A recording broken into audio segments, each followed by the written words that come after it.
Cuomo, welcome to Prime Time. I'm doing the show, as you know, in my basement in COVID containment, and I'm going to share some insights that I've learned into what this virus is like in terms of fighting it. But the most important point for us to discuss tonight is that it is crazy that anything less than 100% of this country is under a stay-home order. Are we really just going to wait for one community after the other to fall the same way, just keep repeating the same mistakes? You do not need 102 fever to get hot about what we learned today. Our death toll has doubled in just 3 days' time. This is the best and only chance we have to mitigate the effects of the virus. Not mitigate the political fallout in red states. There is only one choice: self-isolation. All of us, together, as ever, as one. Let's get after it. Anybody who's ever seen me spar will tell you my first round is never my best. And this has proven no different with coronavirus. Now I know what I'm up against. I'll talk to you later in the show about the night I had last night. Never had anything like it. I've never experienced any kind of fever like what I have going on all the time, and the body aches and the tremors and the concern about not being able to do anything about it. I totally get why so many are so scared all over this country. And I've been now relaying messages and understanding with different doctors and in places about how so many people think they have something else, but it's probably this. Again, testing, awareness. We're letting ourselves be beaten by something that we don't have to. Now, on a personal note for me, my biggest fear was passing this on to Christina and the kids. And even though I feel way worse than I did yesterday, in terms of symptoms, it's been a great day. They're negative. And that is the best thing I could have ever heard. Now, it doesn't mean that they can't be positive at some point in the future, that they can't still be contaminated. You know, I'm down in the basement. We're doing it super strict here. It's not easy. It is necessary, and that's enough. So my greatest worry is obviously my family, just like yours. And in understanding my own dynamic here, how you feel powerless, and it's so worrisome what can happen, it's totally opened a different window for me in my heart for all those who have had to watch their loved ones slip away and go into the hospital where they can't visit and have them in places where they can't say goodbye. I mean, the dislocation that is being caused by this is so frightening. Why wouldn't we do everything, every possible thing to avoid it, even if it's just one less case? We also want to talk to you tonight about the front lines of the war and how we're losing people there, that it's not just about what you do for yourself and your family, it's keeping those people safe. Now, in terms of not seeing enough, it's good news that the governor of Florida has just come to his senses and has a statewide stay-at-home order there. I got to tell you, it's no small irony that he doesn't want people from the cruise ship in Florida, but he allowed spring breakers to go home all over the place, all over this country. And now we're hearing about people getting sick in communities that wouldn't have had exposure otherwise. We need consistency. Why would the federal government let Florida wait? Why would they let the governor of Tennessee question whether social distancing really works? Are you kidding? We have to be better than this at this point. It just doesn't make sense. Dr. Sanjay Gupta, our chief, is back. My brother, a North Star for many of us during this time. You were right when you told me that I would see a different side of this once the virus took root. And that certainly came last night. Thank you for teaching me the word rigors. I now understand it better than I ever thought I would. Chris, you mean, look, I just want to say, and I know this is not what the segment's about, first of all, I'm happy to see you. We spoke last night after the show. You had these rigors. I'm just going to say it's so bad that I think you chipped a tooth. I mean, this was significant for you, Chris. And I'm just going to say as well, you know, we talk a lot about abdication of duty. I don't want to abdicate my duty when I know you're a warrior, but you're allowed to take a day off, you know, and I mean, you say you feel worse today. I'm glad you don't have the tightness in the chest still, because I was worried about that. But Chris, man, you know, we love you, we think about you, and it's okay to you know, I know you're dreaming about this stuff, you're fully engaged, but it's okay to take a day off.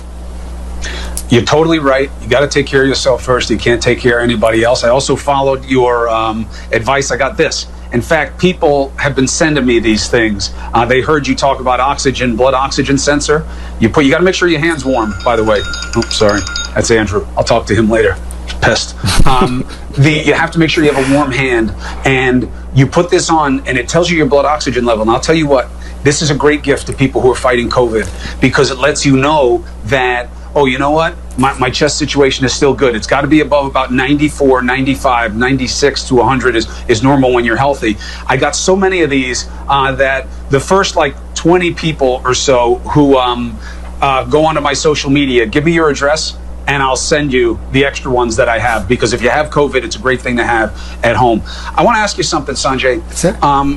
I'll take care of myself, but when you heard the president today, and you hear these guys saying, yeah, you know, every state's different, Sanjay. You know, you got to give them a break. You know, you got to let them figure it out for themselves. You know, every situation's different. A lot of them don't have the cases. I mean, is anywhere really different, or is it just time that is different? Nowhere's different. I mean, Chris, you know, this is a virus. We've been saying this. I think you and I have had this conversation for more than 2 months now. It's a virus. It doesn't respect boundaries or borders. It can travel from county to county, state to state, region to region. I mean, that's the thing. You know, when we say we're all in this together, that means, you know, how I behave affects you, and how you behave affects me. And you know, we're here in Georgia right now, and you know, we still, it's been announced, but it's still not in effect, this stay-at-home order. We lost weeks. Weeks. There's thousands of people who have the illness, and you know what? We don't actually know the number. We have no idea what the number actually is, as we've seen over and over again. We're wildly underestimating.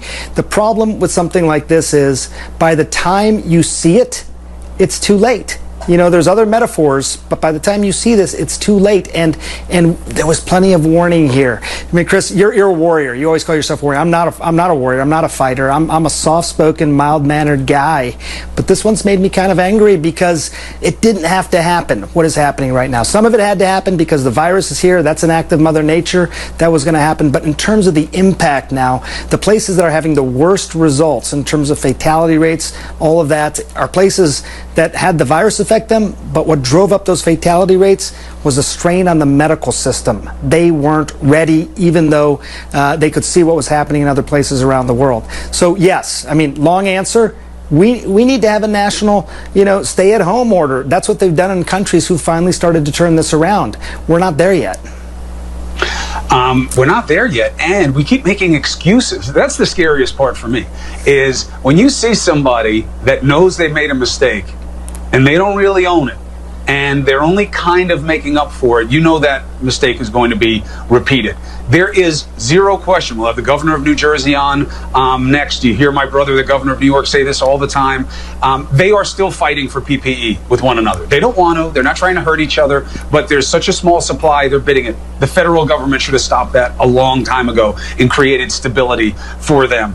Testing, to hear Dr. Birx today say, hey, you know, these ELISA tests, these are easy. You know, we can test workers. We can work it up in no time. We ask universities, where's it been for months then, if it's so easy?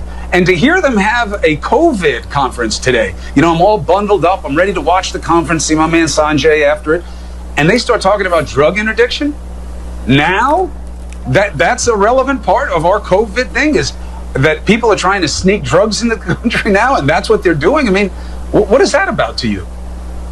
I think they just tried to take advantage of the national attention on this issue, and maybe tried to, you know, move the ball a little bit, which is sad, because this is a big deal. I mean, to try and minimize it in some way like that.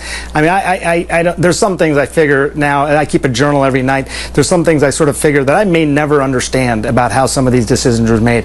You know, I'm a scientist. I like to figure things out. There's some things I may never understand as to how some of these decisions have happened here. One thing that I'm really, you know, we talk about this getting bad, right? We talk about this curve accelerating. Chris, these healthcare workers, you know, some of them they're the ones who are exposed the most to this virus. They're the ones who can't keep social distance in hospitals. They're right next to each other. They're the ones like you that are going home to their families and worried about infecting them. Those numbers are going to go up as well. And then who's going to take care of the patients? You can see, I think we're going to keep our healthcare system together because we have this amazing ingenuity in the United States. But we're going to tax it, challenge it, strain it, probably like we've never seen before.